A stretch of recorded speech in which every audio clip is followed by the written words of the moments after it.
Bandeko balandi ya Radio Liberté Kinshasa, pe bandeko balandi ya YouTube Doudou Montir Télévision. Merci Nabino pour la fidélité. Na biso ya masolo ya mboka elongo na ndeko Nadine Chochi Ebombo lelo tokembala moko na ba actualité mokonzi ya mboka Félix Antoine Tshisekedi abengisi ba différents ba commandant nyonso ya FARDC a convoqué bango na Kinshasa pour na rencontre moko spéciale naye to ebité motif eza konité mais dire que osana lubero oza wapi mokonza mboka bengi bango baya lundi ya lelo pona bokutani na masolo moko azana ngo pona bango et puis ndeko boyebi bolandaki peut-être avant biso Barnabé Milinganyo aza condamné azaki arrêté jugé et puis condamné à 3 ans de prison parce que après ça qui makanisi naye non établi politique wana ezabongo état de droit et puis bana classe dossier gratuité ezakaka pasi bana ebele bazotangate et ba oya catholique ba sango ba trouver compromis na ba parents pour que bana batanga mais mususu ya ba épée bango bazotangate masolo wana nyonso to ko betango elongo na honorable Clément Mouza Kayende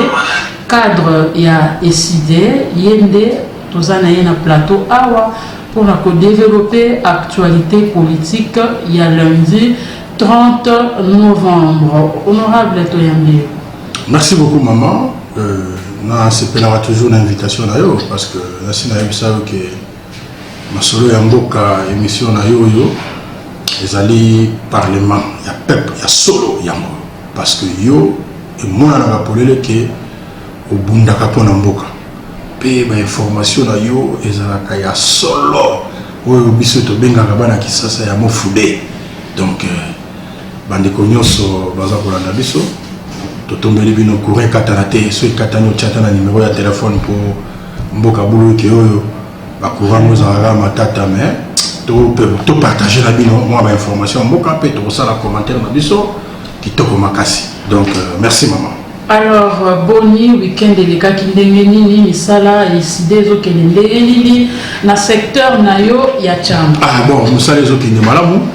Oyebi que tozana moi mabongisi mais na terrain oyebi que nga naza infatigable. Donc naza moi na d'être le barrière mila, hein? Donc moi na rebelle aza rebelle. Donc nga naza moi soldat du peuple. Donc nous sommes sur terrain parce que nous avons posé partie de biso SID et il y a Vimba. Donc nous avons une opération Boaka Filé. Voilà, nous avons une opération Boaka Filé. Pendant qui déjà opération Boaka Filé, expliquez nous on a poussé opération implantation fidélisation ba membre des années. Opération Boaka Filé et ça na ba étape misala. Étape à l'ébosso ezali sensibilisation, étape ya mibale ezali mobilisation, puis étape ya soki ezali ndeto récupérer masolo na biso. Donc tout ça une opération na Boaka Filé oyo nyonso ayebika mwana fayu. Oyo nyonso ayebika za mwana fayu ayebake aza mwana SID. Donc parti ya Boaka Filé wapi? Ah bon, week-end to Boaka Filé na Ntsele. Tout va gagner dans la télé. Donc Philippe Kandi Bambisi na nenga osagalate bandeko balobi ah mais to lobi bochana se tozo kende malembe tozana objectif maman gouvernement ya Kinshasa essayer à diriger on a dit non pour atteindre sabatu ndenge nini citoyenneté engagement na développement et vos ensemble. Mais objectif n'a pas été de récupérer légitimité parce que nous avons que tous se préparer. Nanzela ya masolo biso tolingi peuple il faut azala zengama. Il y a des fois 4 masolo pour développer moi parce que moni banda ba élection et ça la machine ndenge ya malamu te mboki koti boyeke lelo boy lobi boy mais banda to lala ki lobi to la moki lelo oyo amoni ke makambo bongi abenga pe nanzela singa. pour makambozo beba chaque jour to la muki e baby to la muki e baby la muki to be to tika kaka kay bunga kaka bote to ça pe bato yo to tangi moi kelasi atako bato bako seka biso balobi kelasi ya biso za bozoba pour ba maman ya biso batanga te bazaki ko sala bote bako mona ndenge mboka ezo zinda me biso ba intellectuel tala français kuba elenda oyo kutu shiraka lobate alors ozomona ke tous la responsabilité makasi yango moni il faut tout sur la masolo mboka ensemble. Merci beaucoup. Alors Rolandaki week-end de l'équipe moko politique lokola yo Barnabé Milinganyo bakangaki pona bakopo atenaki envers chef de l'État yé asasi koyo na prison ya Makala ça condamné pour 3 ans de prison. Mais tout le monde qui chef de l'État attaqué mutakangi directement te batuba balekaki ministère public a télémi patati patata ba télémi mukonza mboka ye moko alobaka na mandat na ye ba okanga mutu te ko afingi chef de l'État siko makamwe komindeli Barnabé Milinganyo aza mutu aliboso te Henri Magi soki masi ya PPRD YP azan la prison Makala liste des autres comme Moulaï na mandat olobi. Bon, on est soki olandeli masoro yango malamu ezandeli pate oba ko sala FCC na cash. Makambo yo nyoso zomona ti ezokoma boye eza makambo ya ba individu eza ko makambo ya mboka te. Donc FCC na cash bazumbo kabakangi yango en otage. Batu moke pour batu wazo souffrir hein. Donc toujours assister quand on a spectacle. Maman, yo oyebi ke biso ba eto bundana e Etienne Tshisekedi. Olamu ki penzo yoki ndeko alobi bomu kelanga Kabila bo kangaye aya awa ligote. Boya bo memelanga ya. Biso to bundana bato wana. C'est-à-dire qu'à un moment donné, liberté à parole, il faut aux salariés. Au fil des amalamoutes, quand on va et ça fait la tinate. Mais ce qu'on t'a dit dans mon cousin,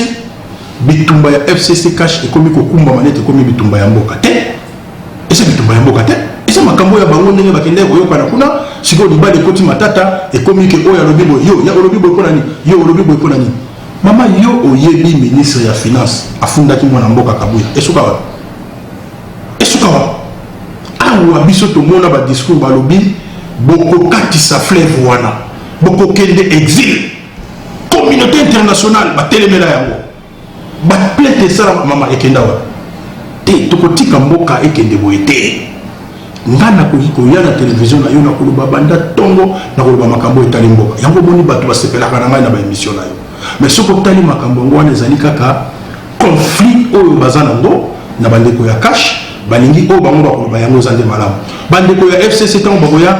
bakoloba pe o bango balingi baloba ya malamu mais pona sukisa mama omoni makambo ya koleka na télévision okoloba kofinga bato to koloba buzoba eza malamu te liberté ezalaka mais ezalaka pe na limite kobeta mbuma par exemple wana ndiko alobaki toboite aza lelo akangami akoti na cadre ba victime ya liberté d'expression mais quand même kobeta mbuma na chef mama na ebisi oke omoni nga na komantaka décision ya justice place au ba professionnel bazali pour débat et kozala équilibré nani na commenter décision ya justice te na nzela ya radio boye parce que et kozala na équilibre te mutu musozo ba te soko utiliser mot boye na français okomona mbamusu suppose ukango na dictionnaire faut tout na professionnel ezala rapeza malamu mais na émission na mukuse ke waniza makambo yo ezoita FCC ya lobby bandeko ya cash ba répliquer bandeko ya cash ba lobby bandeko ya FCC ba répliquer te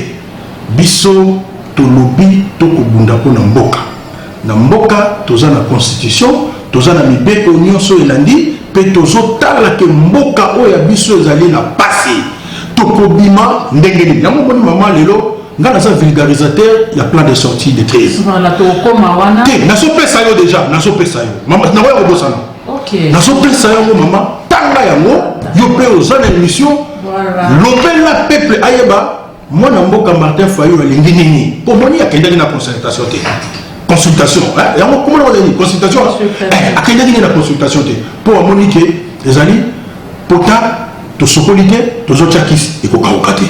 yango la pression mama yope tambusa yango peuple mona ma yele nini oyo mwana mboka sali awa po alingi peuple na ye zo na pression yango officiellement mama olobela yango voilà. OK. La pression. Plan de sortie de crise post-électorale en RDC. Bah délégué il y a vulgarisation pour ça il y a plan de sortie. Maman mbokeza na suka na crise. Tokotika mboka boete. Peuple moko asakei. Moko asakei ndeko Martin Fayulu asakei. Biso il faut to landa yango moni tozo bwaka monyama. Tolingi to expliquer la population que lelo makambo nyonso yeli biso po ba élection salama ki malamu te. Toko bandela yango mbala na mbala. Élection salama malamu te. Pe bato ba kolanda biso ba yebi ke a vota ki boye, kune soki boye. Omoni lelo ezala parlement, ezala boye. Konswana ekoti. Voilà, de cautionnement. Toza na posa na yango te. Numéro générique numéro sans poto continuer émission na biso. Bengana 081 32 44 245. Ton petit message na WhatsApp na 081 32 44 245. Motuna na masolo ya mboka. Bengana 081 32 44 245. Ton petit message na WhatsApp na 081 32 44 245. Motuna na masolo ya mboka. Benga na 081 32 44 245. Ton petit message na WhatsApp na 081 32 44 245. Voilà, ça proposition de sortie de crise na éviter bande koso bazolanda de kobuno pazo benda na caméra. Nyonso eza na kati awa bo réduire bo résumer plan nyonso tout na kati ya broche o te to réduire te to résumer te to pesi makanisi to moni te na ndenge ba élection salamaki ya malamu te lelo il faut que bandeko oyo nyonso ndenge to lobaka na lingala boye ba partie prenante na crise oyo ndimami ezaloza na FCC ezaloza na cash ezala biso to moni ke crise ezali mboka ezotambola malamu te biso to moni ke tokutana po tosala nini mama par réforme c'est-à-dire que tant tokutana yo oza na cash oloba oyo yoloba oyo azali na sima ya Kabila oloba oyo ye makambo oyo azali na sima ya mwana mboka Fayulu akoloba oyo ye makambo pe tokomala nzela ya makambo wana tokotala ndenge nini tokobongisa seni oyo ya mabe esalamaki tosilisa yango po tozana besoin de développement ya mboka oyo ndenge nini tokobongisa makambo na nzela ya bazuzu oyo basambisaka bato na nzela ya makambo ya baélection tokotala bazuzu oyo ya cour d'appel est-ce que musala oyo bango bazwa ki tokobongisa yango ndenge nini oyo ya cour constitutionnelle tokobongisa pour que lobby tosala quand même na bainstitution oyo ya makasi esunga mboka ekele na développement tala lelo mboka musala ezali te banzela ezali te koli ezali te kelasi ya bana yo outi olobao ebebi santé mawa trop donc biso ata covid ye melaka kama ya régie des eaux ata eza mbindo okobika tokofivre ya mboka bongo te wana bongo te bon consultation etiki bato likolo ya nzete président de la république alobi nanu te moto nyonso aza na attente ya kozela akoloba nini mais na kati ya attente wana tomoni lelo attente wana ekomi kocreye baincertitude na mito ya bato etu akoloba nini libala na bango ekokabwana to te ako majorité na ye atteindre yango pour asala union sacrée na ye to te mais a invité quand même na Kinshasa rapidement bacommandant ya FRDC bango nyonso baza convoqué awa na kati ya Kinshasa mpona communication moko aza nango ya kopesa bango mais tomoni déjà na toile neti na ba réseaux sociaux na Twitter bato ebele appel wana bacommandant ebangisi mwa bato yo réaction nao approche nao eza nini par rapport ya makambo oyo te peuple abangaka te peuple abangaka te soki babengisi bato baya tokoyeba ntina mpe tokosala commentaire mais ce qui va bien ici dans le cadre il y a makambo ezali pour le fonctionnement et puis ça ngai obanga pour nani peuple ko obanga tête on continue à peuple bon peuple obanga pour nani donc et ça nouvelle oyo bato ba ko commenter yango na ba réseaux sociaux mais biso ba auto za wa politique et ça makambo oyo ko télémato bando le baga pamba boité oyo kina makambo ba lobi ezani to yo kana no makambo ngo ezani nini biso to sala commentaire parce que tozali moko oyo tozali na nzela ya ba parti politique et je pense que ba parti politique lelo ezali na rôle oyo constitution pesi bango donc lokola to yebina mte que ezali information oui biso to venir na concertation te mais to commenta ka concertation donc ce qui to yebi makambo oyo kolikawana pe to ko éclairer to sala commentaire to sala ba débat mais ce que ezana ngo likambo ezali pona bien-être ya population yebsanga to commenter bien donc le moment venu nous parlerons de ça. Gratuité et enseignement, ils ont posé problème parce que ils sont toujours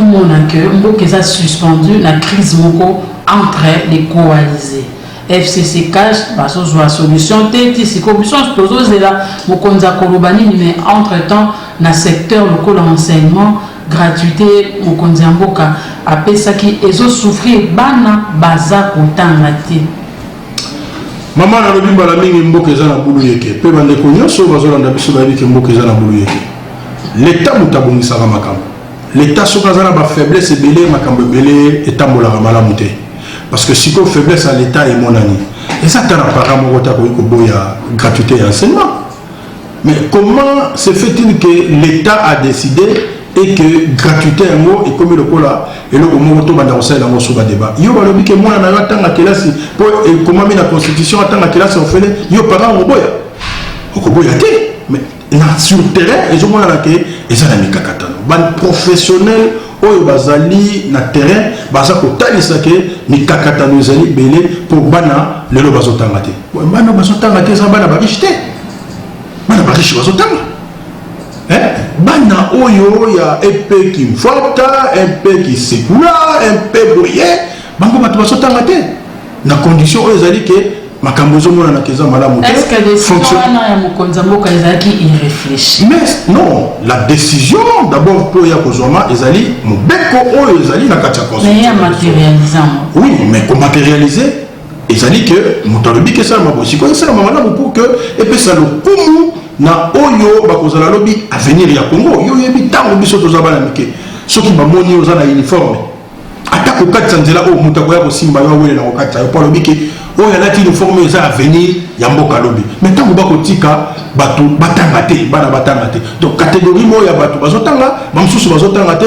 tout simplement parce que ba condition ezomona na keza malamu te c'est un problème pour la République donc bakozala na niveau mon côté par rapport ya kelasi. Donc moi na oya zali na deuxième primaire na école ya PTPT ya EPPTPT azala ndenge moko te na oya zali na école oyo ya batu ya ozomona ke toza toujours na nzela ya bokabwani wana et que bango oyo bako bénéficier de l'éducation lobby bako yamba msusu po banyokola lisusu oyo ba bénéficier de l'éducation te ça c'est un problème. Maman Marie Ngalula abengi biso akomeli biso na Malweka maman journaliste yebisa papa Mouza na plateau tozolela mai na miso bana na biso bavandi na ndako abeta nanu sete na makambo ya enseignement bana bazotanga te tokobeta sete parce que yo omoni lelo makambo yo ezopesa mboka pasi ba discuter en na conseil des ministres déjà conseil des ministres ezate maman mboka komi na bulu yeke ya kosakana te bon makambo nyonso ba doléance nyonso tozoloba ministre o atali makambo wana ya bana kelasi akokende ko discuter yango wapi akofanda na ndako na ya décision na sala bona ba décision ya mboka bakenda kozongo kuna na conseil des ministres mokonzi ayebi ke oyo kosala maboye mais FCC caché asoko abomi donc abomi biso bateau abomi kolia abomi makambo nyonso aboma lisusu avenir ya Congo mais bana tango bazotanga te mama yebisanga bana bazovanda na ndako midi pourquoi na covid bana bavanda ndako to sepeli awake gratuité ye mama pour na nini boy eloko nyonso kosala me kosila te eloko nyonso kosala me kosila te na éducation ya bana kelasi ya bana soki so de moto aussi la tête éthique la bongo mais kelasi ya bana ça c'est l'avenir de la nation avenir ya Congo oyo ko sala que lobby équilibre de forces là tous la bateau tous ali que Congo ya solo autour ya ba oyo nyonso baza ba voisin na biso pe ya mokili mobimba mais siko bana wana bazotanga te ndeko trésor abengi biso na masina ndeko trésor a lobby honorable Muza yebisa bango bazongisa na bango kaka Minerval tokoma kofutela bana na biso po boye bana bazokomela biso bazoba moyen to senga nanu ezate po ata to sengi po na kotangisa mwana eza mikakatano mais lokola eza likambo eza na constitution makanisi ezalaki malamu mais biso en tant que bandeko tobundaka po na population toko insister po kokomona mokolo oyo tokobima na nzela po na makambo ya kelasi yo komona toko décider lokola bana oyo biso baza na ndaku bana mosusu mpe batanga te c'est ça l'équilibre po nzela kobima na nzela epesana miso na constitution eza kaka ya kotambola te mpona kosoutenir bainstitution bato balingi kaka tokotambola mpona kosoutenir bainstitution ezosala mosala malamu te mais bana oyo ya biso pourquoi bakozala na ndako bakoza tala bato ndenge bazolela non c'est pas normal soki ozwa mwa meya ezali otindi mwana na kelasi mais bandeko mosusu baza na meya wana te comment voulez-vous que biso tolobake boye oui c'est vrai que na baconfession mosusu bamoni ke mpona basauve basangisa mwa mambongo mpo basala mais eza na baplace oyo mais mama bana ozo imagine que mwana aza na 12 ans maye okota classe na deuxième primaire moi je fais ça tout simplement parce que balobi que classe eza ofele asumwa occasion atanga na classe mais tango bino bopesi espoir ekomi na nzela ekatani ozoyeba degré nini mwana wana kozala na problème na société asa déjà na 12 ans mais andimi atanga deuxième primaire kebe na baekole omona na baklasse ya ba5e année otala mbula bato baza nango mais lelo kaka na ndenge ya RCC cash makambo ebebi donc mboka ebebi kaka likolo ya coalition wana mais coalition oyo eyaki ndenge na nzela ya baélection te mama eyaki na nzela ya baélection mais tala place kokomi lelo biso tokolinga makambo wana te mboka ekufi mpe ezobomama tovanda tous motuna ya ndeko avant de continuer pour conclure déjà émission ndeko Pierre na bengi bino na kisantu nazolanda bino na bokebi penza mama topesi yo pe botonzi na ndeko oyo ozana ye na plateau kombo na ye honorable Muza ndeko Pierre na kisantu mais boyoka biso peuple tolembi moko tokobima na nzela na Félix na Kabila na Fayulu à papa Pierre merci pour le message na yo merci to ba message à soulever omoni message oyo ezaki toko mama aboni tokotanga te bon message oyo mama yoka tozalaka bafanatike ya bato te tozala fanatike ya Congo ndeko yebisi yo mukolo oyo bakotomboka bakotala Fayulu te bakotala Kabila te bakotala mwana mboka Tshisekedi te c'est-à-dire que azolakisa ke bato bakonyokwama ntango atangi bato wana misatu il faut bato wana bamonana bakutana bokoki kotika mboka boye te tozala humble mpona bacongolais oyo aza kaka moko abengi aleli mais condition oyo abengeli alela boye bamama balobi yango bapapa mosusu balobi yango mpe bana ya Congo bakoloba yango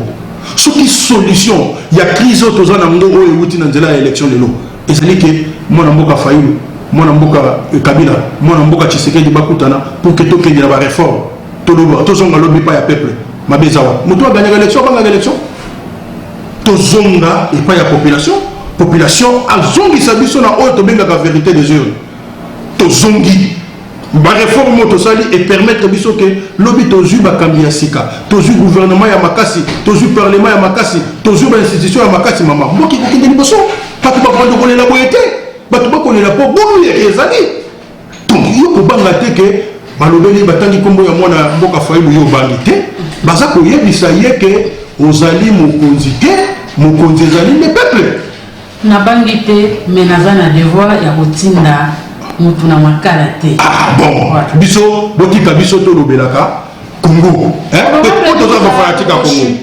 On peut ça un rendez-vous pour expliquer. En tout cas, que c'est pas un document, mais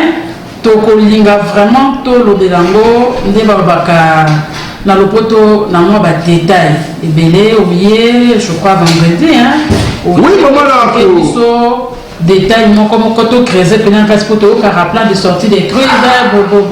mais tozanango comme ça au limbo et la biso point par point vendredi prochain nazo sala makasi soki nzambe ya kopesa nga ata moi mon solo safa na kosala yango ebele nga naza moto pamba lokola na lingaka Congo ata na arrêt na kokabolela bato po bayeba tina nini biso tolingi ke tobima na crise oyo ndango bana mboka bamona penza voilà bana mboka bamona penza c'est bon hein ok voilà tozo chuter awa ba question ezoya mais to comme vraiment na suka ndeko moko atuni boni masolo ya école du parti maître témoin Moses api malobano asuka bon école biso omoni ke tozali parti monene pe toza kobongama hein sikoyo moyen topesa ba détails ezate toza kobongama kaka po biso toza parti o tozali côté ya population pe to population lelo espoir nango eza epa ya mwana mboka Fayulu na parti na yesidé yango il faut tout bonama penda na ndenge ya solo pe bakoyeba parti ya biso bongami ndenge nini na sima mikolo ezali koya tozui mutuna ya suka. Bonjour madame la journaliste, l'envoyé de monsieur Fayulu doit comprendre que le combat du Fayulu était pour chasser Kabila et non sous la personne de Félix, qu'il parte à l'Assemblée nationale pour étaler ses idées comme député Zandeko Platini. Na yepende to ressources ces missions namboka ezalaki soki mutu alobi boye otio namboka ezalaki bongo lelo ye akokoka koloba kende kofaila zonga na palais du peuple oyo ememi baconsultation palais du peuple oyo ekomi kotemisa bato na se ya nzete mpo baloba ke tokobengana Kabila biso tokobengana Kabila aza na nani aza na coalition na bango te makambo ya masolo ya kobenganaka bato na mboka ekobongisa mboka te tolobi biso baye nyonso tosala crise na Congo oyo babengi baparti prenant tokutana soki bango nayebi te soki aza moto ya parti nini soki bango bamoni ke solution ezali ya kobengana Kabila etali bango biso tolobi crise eza na mboka toya tovanda na baye oyo badirijaki mabe na ba oyo baza na coalition lelo to solo parce que peuple a salembi to bongisa makambo to sala ba réforme pe lobi to kozonga na peuple bongo ya kotinda biso na parlement ayebite ke parlement komi ngai ya zo ebate mais lokola bato balingi sentiment biso toza ba fanatique ba tout tozo bundaka ko na mboka. Merci beaucoup maître Clément Mouza, merci na ndenge oyanoli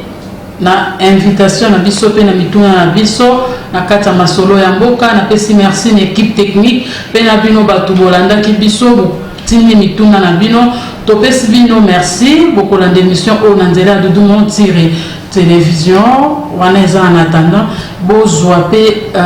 chaîne YouTube mususu tozo bondela tozo lambela bino. Merci Nandeko Bruno, merci Nandeko Junior Kassanda, merci Nandeko Papi Bokambape Romain Makona Bango et le Mona Bango nde émission Oyo ekomi na matoyipe na banda kuna bino. Merci.